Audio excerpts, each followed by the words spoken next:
बजरंग दल है, विश्व हिंदू परिषद है या दूसरे इस प्रकार के जो दल है, करणी सेना है, ये आतंकवादी संगठन है सारे, जो आतंकवाद की घटनाओं को अंजाम भी दे रहे हैं। असल में अगर किसी के ऊपर यूएपीए लगना चाहिए तो इन लोगों के ऊपर लगना चाहिए। मस्जिदों पे हमले कर रही है, सरकारी अफसर मस्जिद तोड़ रहे हैं।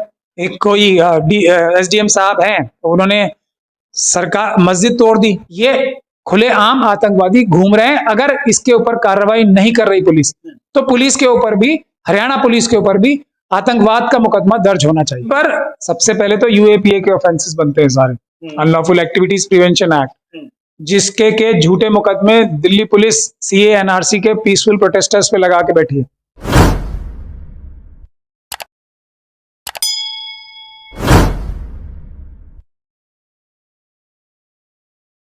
जामिया मिल्लिया इस्लामिया में सीएए एनआरसी के प्रदर्शन के दौरान गोली चलाने वाला रामभक्त गोपाल, जिसको पुलिस ने गिरफ्तार किया और कुछ ही वक्त बाद वो छूट गया। उसके बाद हरियाणा के पटौदी में एक महापंचायत के बीच रामभक्त गोपाल ने जो नारेबाजी की और जो भाषण दिया, उसमें उसने साफ तौर पर कहा कि जब मुल्ले काटे जाएंगे राम नाम चिल्लाएंगे।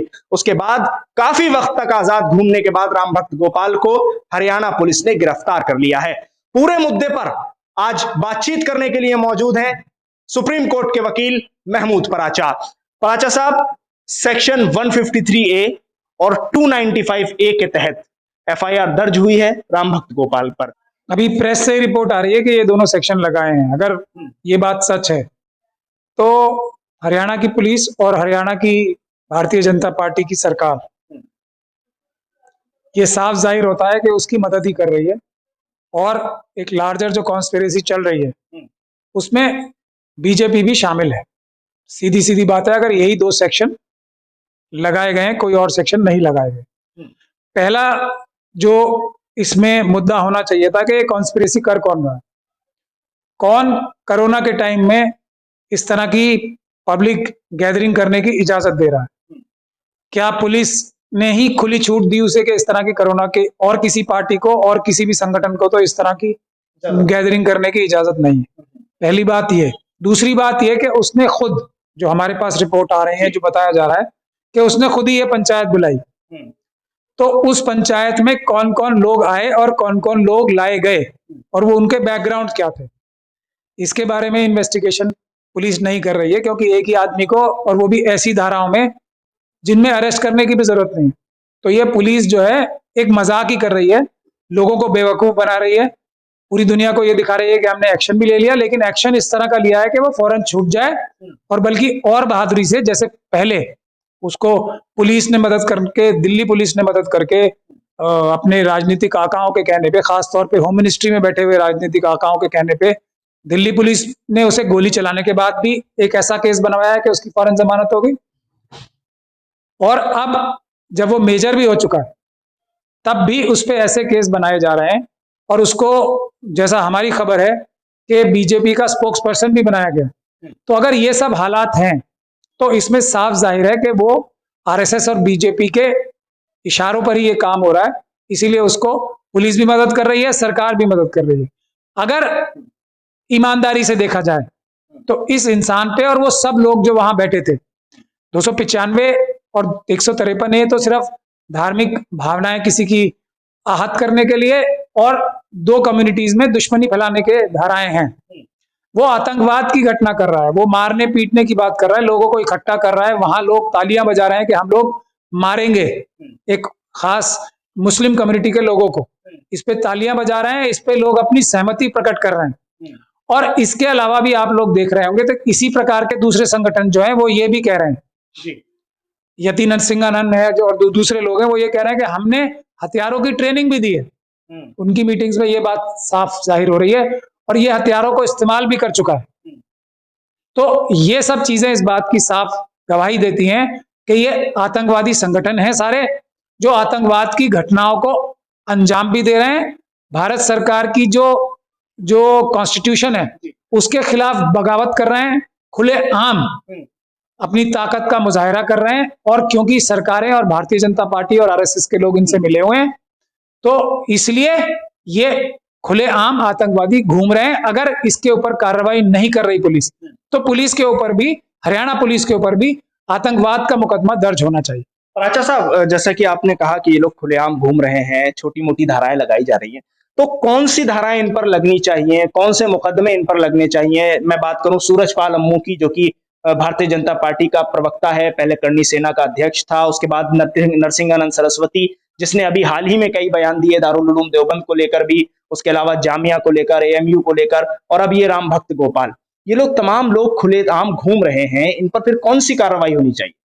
इन पर सबसे पहले तो यूएपीए के ऑफेंसेस बनते हैं सारे, अनलॉफुल एक्टिविटीज प्रिवेंशन एक्ट, जिसके के झूठे मुकदमे दिल्ली पुलिस सीए एनआरसी के पीसफुल प्रोटेस्टर्स पे लगा के बैठी है।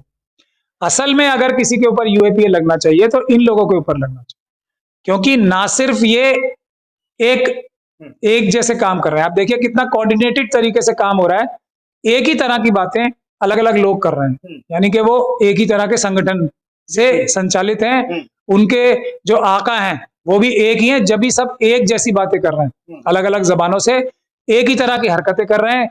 वो भी बोल रहे हैं कि हमने यतीदानंद भी बोल रहे हैं कि हमने हथियारों की ट्रेनिंग दी और हम लोग मारपीट करेंगे, ये भी बोल रहे हैं कि हम उनको काटेंगे मुसलमानों को, और दूसरे लोग भी हैं वो खुले आम हथियारों का प्रदर्शन कर रहे हैं। और हमारे पास भी इस बात की खबरें हैं कि ये जितने भी दल हैं, बजरंग दल है, विश्व हिंदू परिषद है, या दूसरे इस प्रकार के जो दल है, करणी सेना है, ये खुले आम हथियार लेके घूम रहे हैं, हथियारों की ट्रेनिंग दे रहे हैं लोगों को, और भारत के संविधान को तोड़कर एक खास कम्युनिटी के ऊपर हमला करने की बात कर रहे हैं।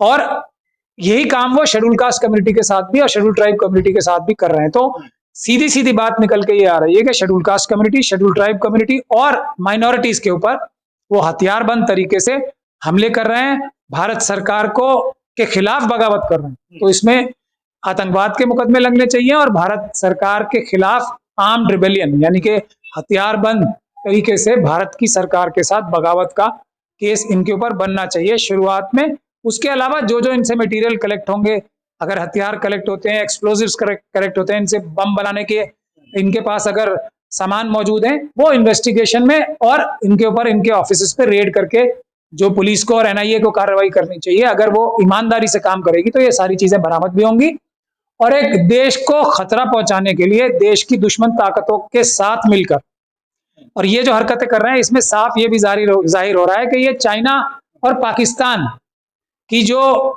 सरकारें हैं, जो उनकी एजेंसीज हैं, उनसे मिलके भारत को कमजोर करने के लिए कर रहे हैं। इनकी और कोई मंशा नहीं है। राजनीतिक फायदा इसका बीजेपी और आरएसएस को मिल रहा है, वो भी एक इसका एंगल है, मगर बुनियादी तौर पे ये लोग क्लियरली भारत में अमन और शांति को खत्म करके हथियार बंद होकर लोगों को मारने के लिए अगर ये निकल रहे हैं, तो ये चाइना और पाकिस्तान की जो एजेंसियां हैं उनके इशारे पर ये सब काम कर रहे हैं। आखिरी सवाल महमूद पराचा साहब, हरियाणा को ही क्यों एक मुख्य चिन्ह के रूप पर हरियाणा को ही टारगेट पॉइंट लगाकर क्यों देखा जा रहा है? वहीं से ये तमाम चीजें क्यों हो रही हैं? अभी 100 साल पुरानी मस्जिद को डेमोलिश कर दिया गया हरियाणा में। ये सिर्फ हरियाणा में ही नहीं, उत्तर प्रदेश में और दूसरे प्रदेशों में भी हो रहा है जहां पर भारतीय जनता पार्टी की सरकार है। अलग अलग वजहें हैं। हरियाणा में क्योंकि सरकार बहुत कमजोर है, वहां पे किसान आंदोलन ने इतना ज्यादा अब मजबूत हो चुका है, किसान आंदोलन हरियाणा में, कि ये सरकार कब गिरेगी इसका कोई भरोसा नहीं। तो उस तरफ से ध्यान हटाने के लिए मैं कह रहा हूं ना कि जो इसमें बड़ी साजिशें हैं दो, एक तो पाकिस्तान और चाइना की जो इंटेलिजेंस एजेंसीज हैं वो भारत को कमजोर कराने के लिए, दूसरा भारतीय जनता पार्टी और आरएसएस के लोग जो हैं जहां जहां उनकी सरकारों को खतरा महसूस होता है वहां ये बात करने के लिए कि डाइवर्ट हो इशू, किसान आंदोलन से लोगों का ध्यान हटे, इसलिए ये काम करा रहे हैं। लोगों में मजहब के बुनियाद पर और कास्ट की बुनियाद पर, देखिए उतने ही जुल्म जो हो रहे हैं शेड्यूल कास्ट कम्युनिटी पे भी हो रहे हैं हरियाणा में ही। तो ये जो एक खास तौर की मनुवादी मानसिकता है वो अम्बेडकरवादी लोगों से को निशाना बनाकर ये देश को कमजोर करने का काम कर रही है, देश के दुश्मनों के साथ मिलके, चाइना और पाकिस्तान की सरकारें और जो उनके एजेंसीज है उनके थ्रू, और साथ के साथ बीजेपी अपना भी फायदा उठा रही है। तो इस बात की इन्वेस्टिगेशन डिटेल में होनी चाहिए। उसी तरीके से उत्तर प्रदेश में आप देख रहे होंगे कि मस्जिदों पे हमले कर रही है, सरकारी अफसर मस्जिद तोड़ रहे हैं। एक कोई एसडीएम साहब हैं तो उन्होंने सरकार मस्जिद तोड़ दी। अब वही एक एसडीएम साहब जो वहां के हैं वो एक पत्रकार को भी पीटते हुए नजर आए वीडियो में। तो ये जो गुंडा एलिमेंट सरकार में भी घुस गया है, भारतीय जनता पार्टी की सरकार में, ये सब लोग ये काम, वहां भी इलेक्शन आने वाला है उत्तर प्रदेश में, तो फायदा किसको होगा? अल्टीमेटली पाकिस्तान और चाइना को, क्योंकि देश कमजोर हो रहा है इससे, और भारतीय जनता पार्टी को, क्योंकि वो चुनाव में पोलराइजेशन करना चाहती है।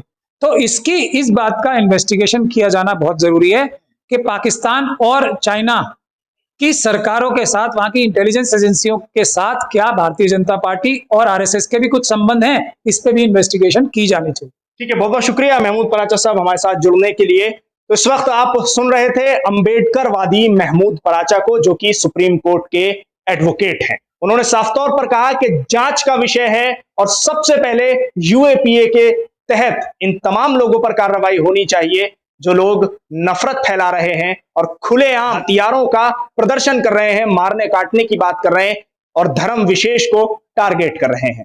दिल्ली से INN चैनल के लिए साहिल नकवी।